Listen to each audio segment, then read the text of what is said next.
And welcome back. We are here with Game 3 of Kid and the Business versus Dude from Brazil and Celo. Dude from Brazil and Celo trying to hold on to an undefeated record as well as advance to the finals. We find them here on Boneyard, a very infamous map. A map basically made famous by a controversial six-pool not once but twice by this very team. So Dude from Brazil and Celo, known for six-pooling on this map. It does not look like they will be six-pooling this time around, though, and this may actually be the first time they've played this map in a straight-up fashion. So it'll be interesting to see what kind of strategies they come up with. Kid and the Business coming off of a loss in Game 2, however, starting the series out with a win. So we'll have to see which one of them comes. Last game, of course, they just did not make a lot of units. It just seemed like overall, the unit count was just very, very low. It was not...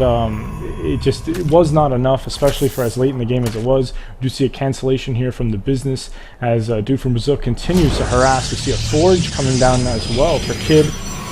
And colors a little changed up here as well. Business and Kid going with some Green Bay Packers colors, it looks like. So good choice from them there. And looks like so far both teams looking very straight up here.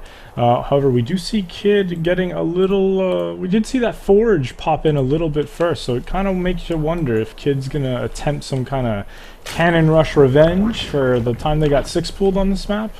But it would be very difficult to do that as Celo is literally right on his ass. So definitely not going to be an easy thing to do. We see Dude from Brazil has scouted their position here, so everyone knows where everybody is, and it should be very interesting to see how this is going to play out. The Boneyard brings back probably a lot of bad memories for Kid and Business. We do see this cannon coming down. It's going to help out with any wall defense that they may have to do. Last game, of course, unfortunately, they just were not prepared for a wall defense at all, and they paid for it.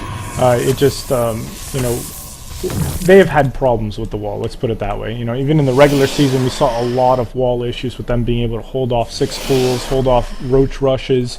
So this is a very tight wall right here. And we have a nice cannon as well, to kind of equal it all out. We see Celo going for an expansion here, and nothing from Dude from Brazil yet. So far, he's just completely one-basing this. Let's go ahead and take a look at the income tab here. We'll see it's fairly even, a slight edge here to Business and Kid, as they do have, at least one of them, Business, does have a few extra workers here.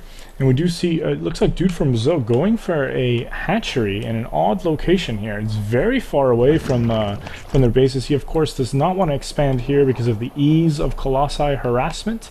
So he will avoid this expansion altogether. Looks like he's just going to go straight for a far away satellite expansion here. We do see the Roach Warren going down. Roach is being very effective last game. Of course, getting those early Hydras really helped out as well. Kid and Business not really doing a whole lot to try and prevent them. We saw a little bit of Void Ray harass, but really nothing super complicated. We do see Dude from Brazil doing his patented gas steal here, and Kid going to town on that extractor. Now they finally got the eyes out of their base. We do see an Overlord off in the distance. Will probably be converted to an Overseer later in the game. Kid claiming that gas finally. And, other than that, just very, very straight play here. We do see a fast layer coming from Dude from Brazil. He does not want to risk getting caught off guard without any kind of Hydralisk or air capabilities. We do see an Overlord kind of moseying in back here. Let's go ahead and take a look at vision. We'll see that he can't really see too much here. I'm guessing he just wants to see if they've taken this expansion here, which of course he will find that they have not. Kid and Business opting to one-base this. And for the most part, so are the Zergs, as they have not really done much with their expansions. Dude from Brazil's expansion just popping now, a Queen underway. It looks like Celo has both Zelnaga towers, not really any contest there. And this Zergling will more than likely be sacrificed for the sake of knowing what the hell is going on over here.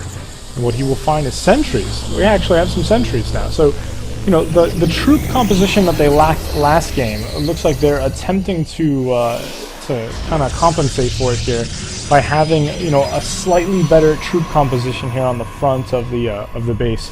However, we still see a very low number of troops here, and we do see now some drone transfer coming from DudeFromBrzl as well. So it looks like he's definitely going to go to try to macro this up. We see a Spire coming down. Spire, interesting choice. DudeFromBrzl has not really done a ton of Spire lately. We've seen him really rely on the early attacks against Protoss. The team in general has really done some heavy Roach builds early on. We've seen them really using that against any kind of Protoss adversaries. So it'd be an interesting choice here to see if they try to push a little harder. We do also see finally Blink underway as well. The business known for his Blink stalkers. He is basically a Blink mastermind. You know, he and Crump probably would compete for the Blink title in this series. So you know, right now very calm game. Not really a whole lot of action going on. We take a look at scouting the other way. We'll see we do have an observer in their base. However, it is not really positioned all that well, and it has just been detected. So it will just kind of hang out for a little bit. But we don't really see a lot of action going on. Map control definitely in favor of the Zerg players. We do also see some Zerglings over here, just making sure they're not trying to expand anywhere. Amazingly, just solely on one base right now. Just one base Colossus on top of that, kid. Wow, look at you. You go. You go, you brave man. Going Colossus on one base. That's incredible. And I guess this Colossus is just gonna walk away. There it goes by itself. That's like it's like putting your Ferrari in neutral and just rolling it down the driveway. So Kid finally realized, he's like, what the hell am I doing? He's like, I meant for business to send this worker.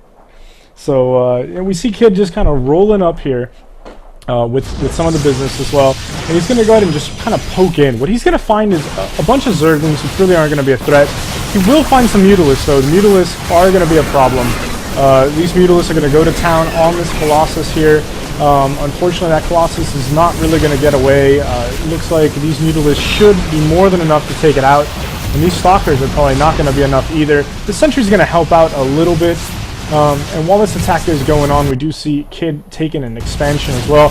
And finally, the business, oh, that's right, I'm playing in 2v2. Let me go help him out. So the business shows up. He brings in these Stalkers here, and he's basically, what, you thought that was everything? Come on now. And we see a heavy push now coming in, but unfortunately these Roaches backed up by these Zerglings are going to take out the rest of these Stalkers here. You do see more blinking in, but they're really going to need some Zealots to help out, because these Zerglings are going to come fast and furious. We see another Colossi coming out now, but these Mutalisks, very expensive counter to that Colossus. And you know, it's going to, oh no, and now we have Corruptors as well. This is just getting very bad for Colossus production in general. These Stalkers, however, will definitely put a damper on them. Kid getting a proxy pylon down now as well, as he is going to try to expand and simultaneously create units here to help out with this attack. These Zealots drawing fire from these Zerglings. Unfortunately, there's just way too many Zerglings here, not enough Zealots. It almost makes you wonder if more Zealots would be useful in this kind of attack, because these Stalkers are just kind of being torn to shreds right now. We finally see some Zealots coming in here. This is definitely going to help them out. And we do see Kid saturating this expansion very, very quickly.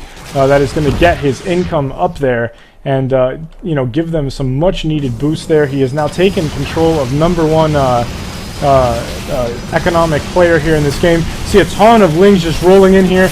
A lot more from DudeFromBrzl coming from his satellite base here, and they are really going to try hard to take out these pylons. They do not want to let these Protoss get a foothold here. And we see these Mutalisks just kind of picking off these Stalkers.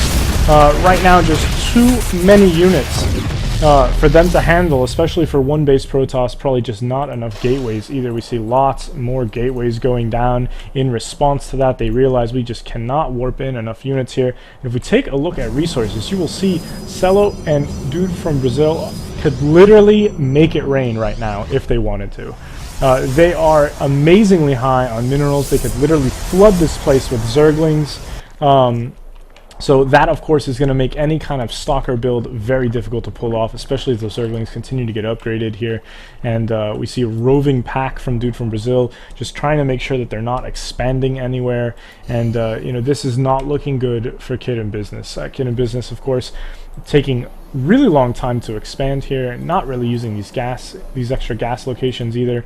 So you know, I really don't know how they're going to try to bounce back from this. Right now they need to try and revert to macro, but that's exactly what DudeFromBrzl and Celo will expect them to do. They say, okay, well, we out macroed you, we outbuilt you, we out expanded you, so what are you going to do about it? They know they're going to expand, and that's why Celo's camping out this gold, because he says, hey, I know you're going to try to get gold to try and bounce back on this, so I'm just going to try to camp it. You know, these Colossi, of course, could cause a lot of problems for these Zerglings, but with Mutalisks and Corruptors already on the map, it's going to be very, very difficult. And we see Celo now going down for an additional expansion here. You see a lot of Mutalisks from DudeFromBrzl, as well as these 2 Corruptors coming in the back of the space here, completely undefended. He does not appear to have been detected here. There is no cannons, nothing at all for him to even worry about. It looks like instead he will go to this expansion site here, try to pick off as many of these workers as possible. These Stalkers, of course, rolling in to try and do something about it. They will take some pot shots at those Corruptors, and they will... Oh, what a great blink from Business as he just blinks in there. Doesn't let those Mutalisks get much of anything outside of a few units there. And then he's going to kick them out of his base. Those Mutalisks, of course, had a great opportunity to try to pick off these workers, but instead opted to go for the expansion, figuring, hey, the main is probably too well defended, and Kid definitely going to start building some cannons now to try and defend from that. Unfortunately, the macro game getting a little away from them here. You know, Business still operating on just one base. We see these mineral patches starting to get really, really pathetic. So he's going to have to try and expand. Let's also see these Stalkers encountering a traffic problem. Apparently these workers are just not letting them pass. There's some kind of disagreement going on there. This is not the time for you to try and renegotiate a union contract. You really need to try and move yourself out of there and get all these workers moving. We do see some Lings roaming around as well, taking these Xel'Nagas. They do not want to take any chance of map control being taken away from them. Right now, it's such a powerful advantage that they have. And we do see now a huge army starting to accumulate here. Lots and lots of Zealots. They realize, okay, you know, lack of Zealots on the first attack really hurt us. We do see this army rolling out now, and they will encounter a pack of Lings, which would be a great appetizer for this. And they will go ahead and take down all of these Lings. And we see another pack of Lings and Roaches scared to death, saying, oh dear God, what just killed them? And it looks like well, no, they are not going to try and take that gold. They are going to try to, I guess, try to win this right now. Because if this army fails, if this attack fails, they will have pretty much nothing to stop the onslaught that will follow. And, oh no, this is a huge mistake here. Business neglecting these Colossi. He was the only air defense that they had. And now we see these Colossus finally getting some defense here.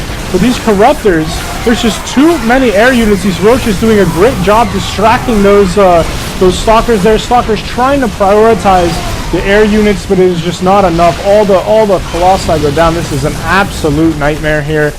They are just taking way too long to try and get units together here. They decided to one base, but really did not do a good showing on that attack here. And now they find themselves without Colossus. However, they will blink into these Roaches, and they are now going to sway this back the other way.